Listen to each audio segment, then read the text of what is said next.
And welcome back on this Thursday, 6:47. If you are heading out the door for work, thanks for joining us on Montana this morning. We're taking a live look right now over that Stockman Bank eye-can. The moon is just a little bit in that distance, but it will disappear soon. Temperatures are supposed to increase, and it's April Fool's Day, so watch out for that. I'm Andrea Lutz. I'm in for Victoria Hill. She's got the morning off. All right, and we are heading into our top stories on this Thursday. Today is the day all Montanans over 16, they're eligible for that COVID-19 vaccine.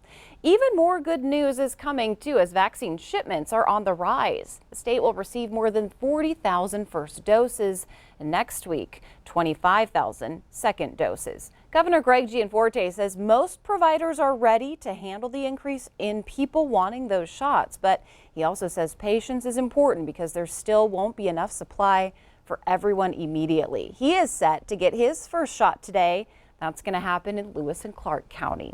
But the governor is unhappy with the U.S. Fish and Wildlife Service and their recommendation that grizzly bears retain threatened species status. The federal wildlife managers say progress is made toward the bears' recovery, but certain challenges still remain. And Gianforte thinks this should be a state issue. I would have liked to have seen a different decision. These grizzly bears, we've seen predation increase on an annual basis, and it's unfortunate. Montana is perfectly able to manage this population if we had the control to do it. Until the delisting occurs, that's not possible.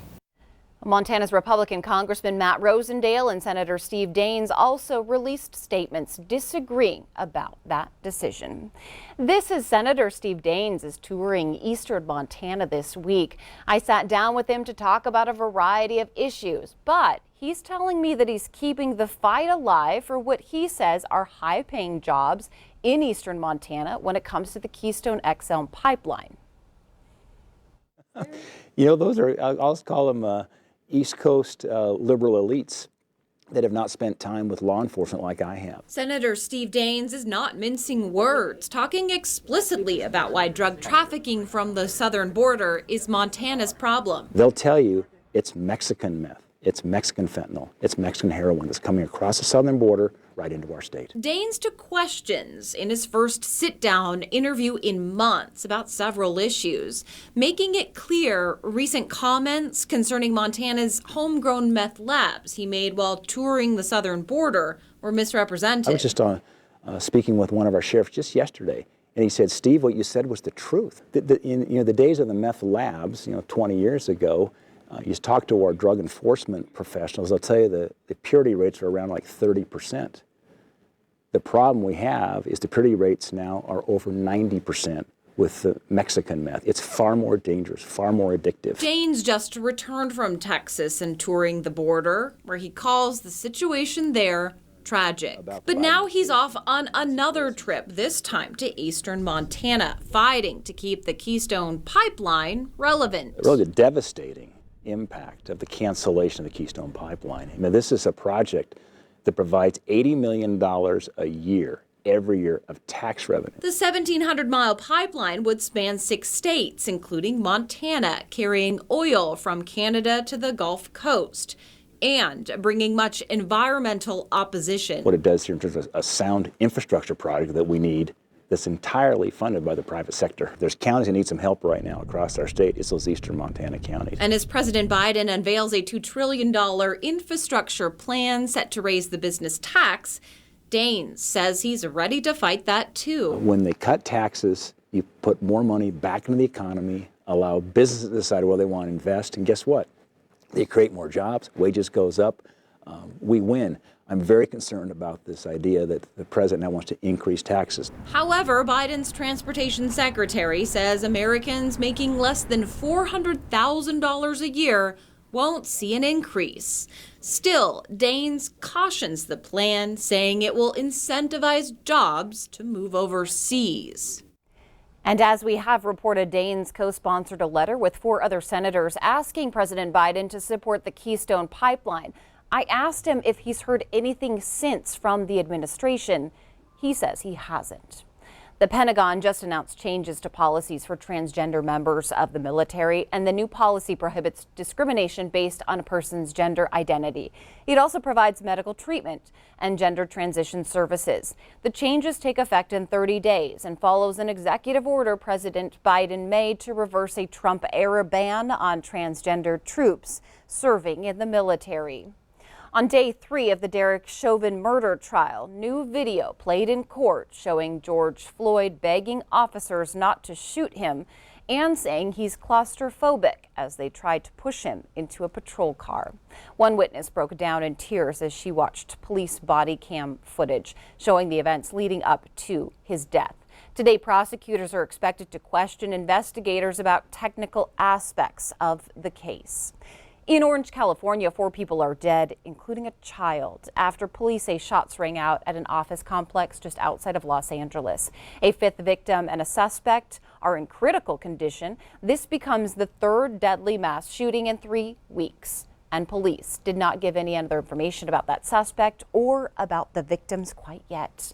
NCAA athletes took their fight to the Supreme Court, arguing they should receive more money from schools. They're fighting to remove caps on education benefits, computers, science equipment, and musical instruments. The NCAA argues extra benefits would fundamentally change amateur athletics, but some justices are questioning whether the NCAA and its member schools are breaking antitrust laws. Schools are conspiring with competitors, agreeing with competitors, I'll say that, to pay no salaries to the workers who are making the schools billions of dollars on the theory that consumers want the schools to pay their workers nothing. Expected to issue its ruling until late June. COVID-19 became the country's 3rd leading cause of death in 2020. The virus causing 375,000 deaths in the United States last year, making up 11% of total deaths. And the CDC says 97% of those listed COVID, along with other health problems, as the cause of death. Heart disease remains the leading cause of death at 690,000. Cancer remains number 2, causing 598,000 deaths. And new data shows the United States is well above 30 million confirmed COVID cases so far. The nation is bracing for what health experts fear could become a 4th wave. The highest number of cases per capita are now concentrated in Michigan and parts of the Northeast. That Karen Billings, a beloved event, it's coming back this summer. We're talking about the Strawberry Festival. You know, it was canceled last year, of course. Although the streets are usually packed with people, you will notice more spacing between vendors this year, and also hand washing stations will be set up throughout the festival with the most up-to-date CDC recommendations, we're told. The event is slated for July 10th. And we want to talk about this teacher right here. You know, she's been the only K-8 teacher in Moult, Montana for the last 34 years. But now these are the last few months before she retires. Deb Flynn has been named also the Montana Rural Teacher of the Year.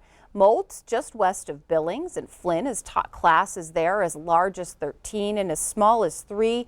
She says fewer students allowed her to spend time with those reluctant learners so they don't fall through the cracks. But teaching so many grade levels, she admits, has not been easy.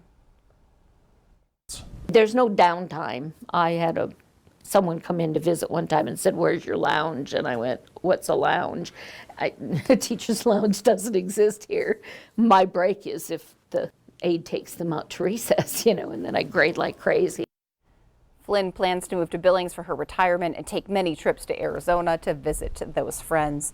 Miller, I know you have an appreciation for teaching, but can you imagine 34 years in all of those grades? Good for her. Yeah, absolutely. Someone very special there. Yeah, absolutely. That is so cool. All right. And all those wonderful teachers out there. My wife homeschools, so I know how hard it is to be a teacher. So I nothing but love and respect, especially those who had to teach me. I mean, it had to have been just such a challenge. Cool.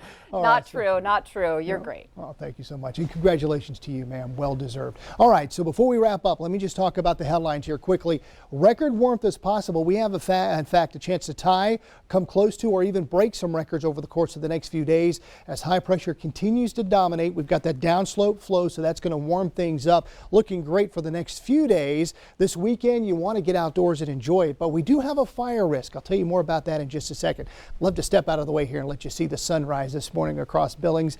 Absolutely spectacular. That shot courtesy of the Stockman Bank weather cam. Up to 38 right now here at the airport, where we're feeling like 31. Humidity at 33%, dew points at 11. That's gone up just a little bit, but as we go along today, those numbers will fall.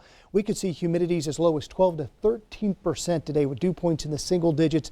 Very dry conditions out there. Winds right now in the southwest at about 10 miles an hour. Let's take a look at temperatures across the Horn right now. Harlingen sitting at 35, Roundup at 34. We are seeing a few clouds. Jordan at 30, down in Sheridan at 24. My friends in Broadus at 31. Glendive with some cloud cover in 26, and cloudy in Williston at 32. Across the state right now, for the most part, seeing clear skies, but we do see some cloud cover. We are, of course, dry out there with temperatures mainly in the 30s and 40s as we wake up across Montana and northern parts of Wyoming. There's that red flag warning in effect. All those areas shaded in the pink there, noon until 9 tonight. This is much of central and north central Montana with gusts up to 45 miles an hour, not to mention the sustained winds of 20 to 30 coming out of the southwest, and low humidity. High fire risk. If a fire starts, it could spread quickly in those spots, and I anticipate seeing at least maybe a fire weather watch extended into the weekend, so we'll keep an eye on that. High pressure continuing to dominate to keep us dry, but our next weather system coming out of the northwest as we get into the latter part of the weekend. By Monday, we could possibly see some rain moving into the area, but not today. Mostly sunny and breezy here locally with highs in the 60s and 70s. Again, if we hit 72 in Billings, that'll tie a record way on back in 1991. Looking fantastic today all across the state. See what's coming up on CBS this morning. Coming up, America's latest mass shooting. 4 people killed in a Southern California office building. Plus, the first female Deputy Secretary of Defense, Kathleen Hicks, on breaking barriers at the Pentagon. Coming up on CBS This Morning. Okay, so everybody just watch out. It's April Fool's. Don't let anyone trick you. But it's also First day of baseball. Play ball. Who's your team again, Miller? Atlanta Braves. The Braves, Yes. yes. This is a live look out of Kansas City, though. Oh, so. cannot wait. Ugh, it's Who's gonna your be so team? good. I like the Cubs. Go Cubs. Go Cubs. Go Braves. Maybe they'll make it to the World Series. Maybe.